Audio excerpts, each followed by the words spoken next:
Life after the pandemic felt like a never-ending remix of the same sad song.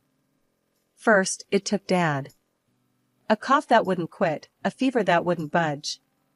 Then Mom, a month later, the hospital walls echoing with the beeping of machines, the sterile scent of disinfectant a constant reminder of the fight she was losing. Two wonderful people, gone in a blink, stolen by a stupid virus. I was Amelia, 25 years old, and suddenly an orphan, for the second time. The first time, the orphanage walls felt cold and the other kids were strangers. This time, the emptiness felt different, a hollow ache in a house filled with memories. The lawyer called it a nest egg, $100,000 left behind by Mom and Dad. It wasn't a fortune, but it was a lifeline. They'd always encouraged my dancing, taking me to classes, watching every recital with tears in their eyes. It felt right to honor that love.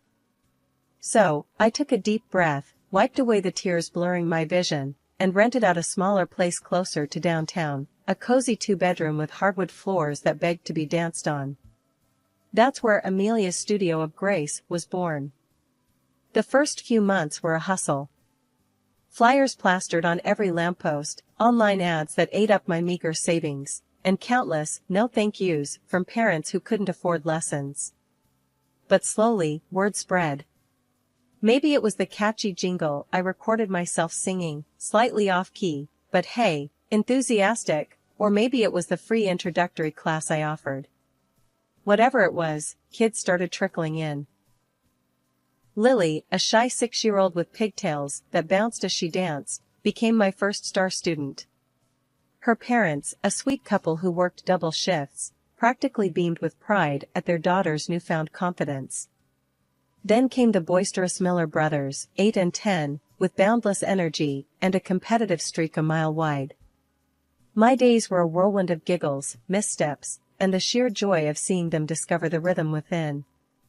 Social media became my best friend. I started posting short videos of myself dancing, leaps, pirouettes, the occasional spectacular stumble that always ended in laughter. It felt like a risk at first, putting myself out there like that. But the response was amazing. Comments flooded in. Wow, you're amazing. You inspire me to dance again. Even a few messages from fellow dance teachers, offering tips and encouragement. One day, a notification popped up, a like and a comment on a particularly sassy salsa routine I'd posted. "Damn girl, you can move," it read. A little cheeky, sure, but it made me smile. This David guy kept popping up on my videos, leaving comments that were more than just compliments. He talked about music, shared his favorite dance routines, and even quoted some ballet greats I admired. David was funny, charming, and seemed genuinely interested in everything I did, from the intricacies of a grand jeté to my favorite childhood cartoon. One sunny afternoon, a giant bouquet of lilies, my absolute favorite, appeared outside the studio door, a card signed simply, "Your biggest fan." And there he stood, leaning against the brick wall, a sheepish grin on his face. It wasn't fireworks at first sight, but a slow burn. Dates filled with laughter and stolen kisses, weekends spent exploring hidden cafes and art galleries. A year later, we were saying I do under a canopy of white roses, surrounded by friends and family. Moving into David's apartment was supposed to be the next chapter, a fresh start, a real family, as he called it. His mom, Beatrice, lived downstairs, a tiny, energetic woman with a smile that could light up a room. At first, she doted on me, showering me with compliments and homemade cookies. "You're good for David, Amelia," she'd say, squeezing my hand. "He needs someone like you to keep him grounded." But 6 months in, the cracks started to show. One evening, after a particularly exhausting day at the studio, I collapsed onto the couch, scrolling through social media mindlessly. Suddenly, Beatrice popped her head through the doorway, her smile replaced by a tight frown. "Still glued to that phone, Amelia?" she said, her voice sharp. "Don't you think David deserves a little more attention than some random dance video?" I froze. "It's just a couple of students. I mumbled, shoving my phone into my pocket. Students, huh? Beatrice scoffed. All those men watching you wiggle around online? How do you think that makes David feel? Her words hung heavy in the air, laced with suspicion. My cheeks burned. There's nothing wrong with a few dance videos, I snapped, surprised by the rising anger in my voice. It's how I advertise my classes. Beatrice sniffed. Well, maybe you should advertise a little less shimmy and a little more stay-at-home wife. Then, without another word, she flounced back downstairs, leaving me fuming. David came home later that night, oblivious to the tension simmering in the air. I tried to tell him about Beatrice's comments, but he just brushed it off. Mom's just worried, Ames. You know how she is. His casual dismissal stung more than Beatrice's words ever could. This was supposed to be my family, a safe space. Yet, here I was, feeling like an outsider in my own marriage. David started poking holes in my dreams with the subtlety of a bull in a china shop. Teaching kids to twirl around in tutus? That's not exactly gonna pay the bills, Ames, he'd say, a smirk playing on his lips. He kept pushing this idea of me getting a real job, something serious, like an office manager. But my studio boomed. More kids, more smiles, more of that pure joy that only comes from seeing tiny humans discover the magic of movement. Business was good, really good. So good that after a year, I sat David down, spreadsheet in hand, ready to share the studio's financial success story. The numbers were clear. Amelia's Studio of Grace was a money-making machine. His reaction was not what I expected. He slammed the damn spreadsheet on the table, his face turning a shade of red that rivaled my best pirouette outfit. What the hell is this? He bellowed. You think you can just prance around online half-naked and call it work? Shut this ridiculous thing down and be a proper wife. My jaw hit the floor. Half-naked? David, those are dance videos, for crying out loud. I sputtered, completely bewildered. Don't play innocent, Ames, he snarled. All those creeps ogling you online? This ain't some highfalutin art project, it's a glorified peep show. Tears welled up in my eyes. This wasn't the man I fell in love with, the man who supported my dreams. This was a stranger, his voice laced with a possessiveness that sent shivers down my spine. The studio is my passion, David, I managed to say, my voice tight. And it's supporting our family just fine. He scoffed. Supporting our family? You call prancing around in tights a family? You spending all day playing dress up while I bring home the real paycheck? The truth, ugly and undeniable, hung in the air. This wasn't about the money, or the videos. This was about his fragile ego, his need for a wife who fit neatly into his outdated box of what a woman should be. Defeated, I did what he wanted. I closed the studio. My online presence dwindled to a few dry, instructional videos, a pale shadow of the passion I once poured into my content. David's demands became a suffocating cage. The house had to be spotless, not a single speck of dust daring to interrupt his pristine vision. Meals turned into a bizarre torture show, lasagna, chicken wings, potatoes with meat. Stress, combined with this fatty dishes, did a number on my body. The weight piled on, slowly at first, then with alarming speed. My reflection in the mirror became a stranger, a puffy-faced, sluggish woman who bore little resemblance to the once graceful dancer staring back. My leaps felt heavy, my turns lacked the precision I once took for granted. Even the simplest moves sent me winded and dripping with sweat. Shooting dance videos became a humiliating exercise. David would hover behind the camera, his cruel laughter echoing as I stumbled through a routine, my body betraying my every desire. Look at those rolls jiggling, Ames. Maybe you should call this video Dancing Hippo. But the worst part wasn't the weight itself, it was the way David used it as a weapon. Fat cow. Useless lump. These became his daily greetings, laced with a sickening smugness. When I suggested seeing a nutritionist, he scoffed. You think a few kale chips will make all those creepy guys online forget about your jiggle factor? One evening, as I shuffled through the kitchen, David stopped me, his eyes raking over my body with undisguised disgust. You know, Ames, he drawled, it's no wonder your real parents dumped you. Look at you now, a fat, washed-up nobody. Who else would put up with you? His words hung in the air, a venomous snake coiling around my heart. As if David's relentless digs weren't enough, Beatrice decided to add her own brand of misery to the mix. One afternoon, while David was at work, she barged into the house, a self-satisfied smirk plastered on her face. So, Amelia, she chirped, her voice dripping with fake sweetness. When are you going to bless David with some kids? Tick-tock, you know, biological clock and all that. I gritted my teeth. The mere thought of bringing a child into this toxic environment sent chills down my spine. Having kids had always been a dream, but not with David, not like this.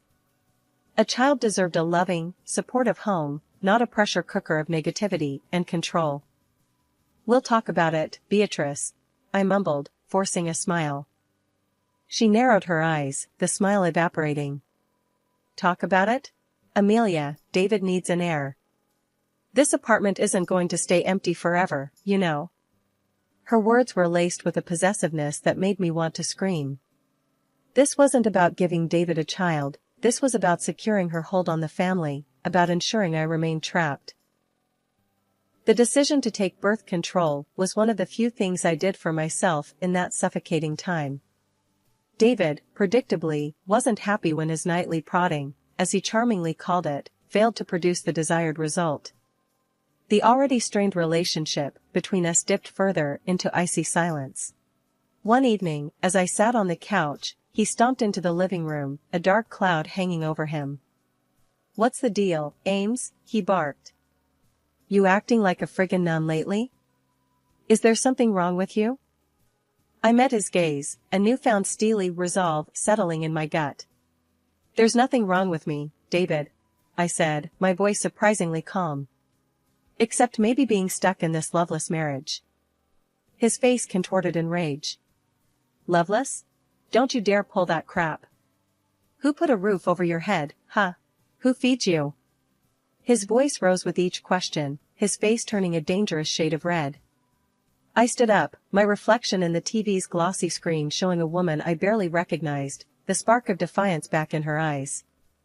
You may provide the roof, David, I said, my voice surprisingly steady. But you stole my happiness. You stole my dreams. He lunged towards me, but I sidestepped him, my newfound awareness of my body, surprising even me.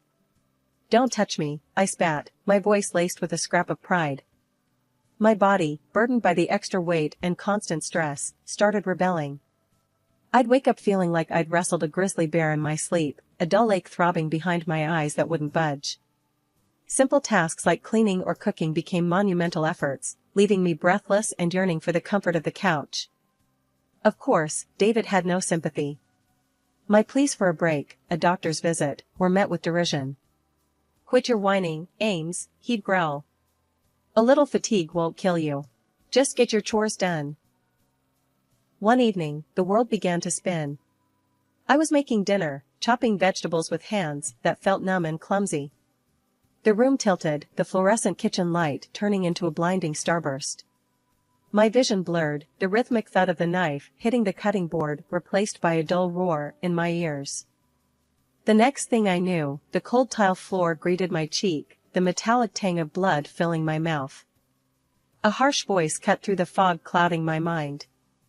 Get the hell up, Amelia. Dinner's getting cold. It was David, his face contorted in a mask of fury. He grabbed my legs, shaking them roughly. Stop playing dead and get me some food. Pain lanced through my head, a searing counterpoint to the dizziness threatening to pull me back under. I can't. I tried to speak, but all that came out was a weak moan. The world faded again, the darkness this time a welcome embrace. Consciousness flickered back like a faulty light bulb. The sterile white wall swam in and out of focus, the rhythmic beep of a machine the only sound breaking the silence. This wasn't my apartment. Panic clawed at my throat, a dry rasp escaping my lips. "Easy there, dear," a soothing voice cooed beside me. A kind-faced nurse hovered nearby, her touch gentle as she checked my vitals. "You're safe now. You're at mercy, General." "What happened?" My voice emerged dry and weak. The events of the kitchen swirled in my head, the dizziness, the cold floor, David's angry face. Pieces of the puzzle started falling into place. "You fainted," the nurse explained. "Your husband brought you in. He seemed pretty agitated, demanding we get you back on your feet quick. The doctor will be in to see you shortly." A microinfarction. The doctor's words echoed in my mind, a stark warning. He'd painted a grim picture: continued stress, the unhealthy lifestyle, it could all lead to something much worse: paralysis. The threat struck a chord deep within me. Paralysis. The image of myself, trapped, helpless, filled me with a primal fear. Lying in that sterile bed, a new resolve solidified. Change. I needed to change. For my health, for my sanity, for the life I still craved. The next morning, the rhythmic beeping of the machines was replaced by a knock on the door. A jolt of fear shot through me, but it was quickly replaced by surprise as two uniformed officers entered the room. "Mrs. Amelia Jones?" The taller officer, a woman with a kind but firm face, inquired. "Yes, that's me," I croaked, my voice still recovering. "We're Officers Ramirez and Lee," the other officer, a man with a no-nonsense air, introduced themselves. "The doctors informed us about the bruises on your arms and legs, Mrs. Jones." Tears welled up in my eyes, threatening to spill over. Taking a deep breath, I nodded. It's my husband," I confessed, my voice thick with emotion. The officers exchanged a look. Officer Lee pulled up a chair beside my bed. "Can you tell us what happened, Mrs. Jones?" he asked, his voice calm and reassuring. And so I did. I recounted the details of my life with David, the emotional abuse, the constant belittlement, and finally, the violence that led to my collapse. Their faces, initially neutral, hardened with anger as I spoke. For the first time in a long time, I didn't feel alone. The day of my discharge from the hospital was bittersweet. The house, a small inheritance from my parents, had been gathering dust while I'd been trapped in my marriage. But as I walked through the door, sunlight streaming through the windows, it felt like a new beginning. The initial euphoria, however, was short-lived. My phone would buzz with unknown numbers, a chilling voice spewing threats and insults. "You think you can just run away, Amelia?" a voice snarled down the phone one evening. "I'll find you. You'll come crawling back to me, begging for forgiveness." It was David. My heart hammered against my ribs, fear threatening to consume me. But then, a surge of anger replaced the fear. I wouldn't let him win. Grabbing my recorder, I hit the record button. "Leave me alone, David," I managed, my voice shaky, but firm. "Don't tell me what to do," he roared back. "You're mine, Amelia. You always will be." "Don't listen to him, Amelia," my lawyer, a sharp woman named Sarah, advised when I relayed the harassing calls. "We'll get a restraining order, and the police will take care of the rest." The court case culminated in a tense courtroom setting. David, his face red with anger, sat across from me, while Beatrice glared daggers from the back row. The judge, a stern-looking woman with a graying bun, turned to me, her gaze firm but kind. "Considering the evidence presented, including witness testimonies and the audio recordings, the court finds in favor of Mrs. Amelia Jones. A permanent restraining order is hereby granted, forbidding Mr. David Jones from approaching Mrs. Amelia Jones within 500 feet, or from contacting her in any way, directly or indirectly, through third parties, or through social media." David opened his mouth to protest, but his lawyer, a harried-looking man, placed a restraining hand on his arm. Beatrice, her face a mask of fury, stormed out of the courtroom. David, defeated, slumped back in his chair, his face ashen. Furthermore, the judge continued, her voice ringing through the courtroom, Mr. David Jones will be required to pay Mrs. Amelia Jones a sum of, she paused, consulting the documents before her, $2,000 per month in spousal support for a period of 2 years, considering the financial disparity between the parties. A gasp escaped David's lips. Spousal support? He'd expected me to crawl back, not walk away financially secure. The sterile comfort of the hospital room felt like a lifetime ago. Back in my own house, the disquiet that had gnawed at me for weeks intensified. Sleep was a luxury I couldn't afford. Every creak of the floorboards, every rustle of leaves outside my window sent a jolt of fear through me. I knew I couldn't stay. David's threats, the relentless phone calls, and Beatrice's venomous messages had taken their toll, chipping away at the fragile sense of security I'd built. Selling the house was a nerve-wracking process. I confided in Sarah, my lawyer, who helped me navigate the legalities while keeping everything under wraps. We can't risk David or Beatrice finding out, Amelia, she warned, her face grim. A fresh start is exactly what you need. And I sold my house to a charming married couple. Starting anew in a different city was both terrifying and exhilarating. Finding a small, cozy apartment felt like a victory. The first tendrils of hope started to take root, nurtured by the anonymity of my new surroundings. And then, there was dance. The dance studio, once a cherished haven, had become a painful reminder of what I'd lost. But the fire in my soul, the rhythm coursing through my veins, refused to be extinguished. Hesitantly, I rented a small space, the creak of the wooden floorboards a welcome sound this time. As the weeks turned into months, the studio blossomed into a sanctuary. The joy of movement returned, each step a testament to my resilience. My body, once burdened by fear and neglect, had transformed.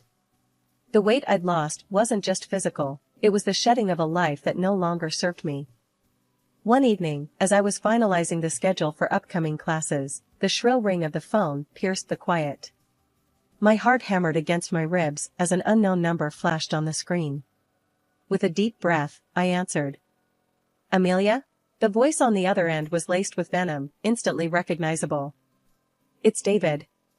A wave of nausea washed over me, but I forced my voice to stay steady. What do you want? You know what I want, he snarled. You come crawling back, begging for forgiveness, or I'll burn this whole damn place to the ground. A strangled cry escaped my lips. For a horrifying moment, the image of flames engulfing my new apartment filled my vision. But then, a spark of insight ignited within me. David didn't know. He didn't know I'd moved. Go ahead, David, I said, my voice surprisingly calm. Burn it all down. Just make sure you're doing everything right. Fury laced his voice as he sputtered threats, but I cut him off, hanging up before he could say another word. Panic clawed at me, but I quickly dialed the police. Explaining David's threats, the urgency in my voice resonated through the phone. To my relief, they took it seriously. We'll send a patrol car to your former house to check things out, Mrs. Jones, the officer on the other end assured me. And as for your ex-husband, we'll pay him a visit as well. Later that evening, a wave of relief washed over me as the police confirmed they'd apprehended David at his home, a Molotov cocktail half-assembled on his kitchen counter. The atmosphere of the courtroom felt a world away from the warmth of my dance studio. David sat across the room, a caged animal, his eyes flickering with a mix of defiance and fear. Beatrice hovered outside the courtroom, her once perfectly coiffed hair a mess, her designer suit hanging limply off her gaunt frame. She caught me outside the bathroom, her voice a desperate rasp. Amelia, please, she pleaded, her eyes red-rimmed. Think of David, of the family. Don't put him away. Family? I scoffed, the hurt a dull ache in my chest. The only family he ever cared about was the one he controlled. The prosecution presented a clear case, the Molotov cocktail found in David's kitchen, the threatening phone call, even a neighbor who'd seen David lurking around my old house the night before his arrest. As I took the stand, David's gaze burned into me, but I held it, my voice steady as I recounted the details of the call, the chilling threat of burning the whole damn place to the ground. The verdict was swift and merciless, 5 years behind bars. A flicker of satisfaction sparked within me, quickly replaced by a wave of relief. Justice, though delayed, had finally been served. My dance school blossomed. The small studio expanded, filled with the laughter and joy of movement. Looking at the faces of my students, their eyes alight with passion, a sense of completion washed over me. One evening, a notification popped up on my phone. An email from a prestigious dance company, requesting a collaboration. A wide smile stretched across my face. This was more than just a second chance, it was a new beginning, a melody, composed on my own terms.